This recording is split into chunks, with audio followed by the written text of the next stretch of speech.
In Esther chapter 4, it's a familiar scripture that we've all heard. You were created for such a time as this. But the Lord showed me something in this scripture that I've never clearly seen before that I want to share with you. I'll read out of the easy to read version, Esther 4:14. If you keep quiet now, help and freedom for the Jews will come from another place, but you and your father's family will all die. And who knows, maybe you have been chosen to be the queen for such a time as this.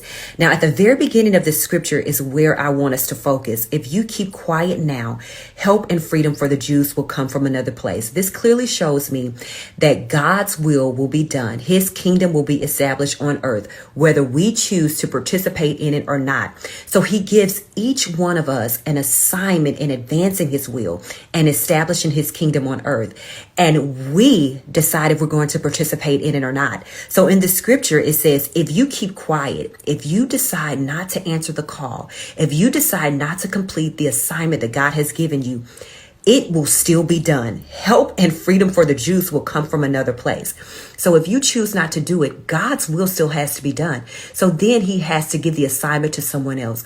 My question for you today, will you answer the call and say yes and let God do a great work in your life and establishing his will? Or will you allow that assignment to be passed on to someone else?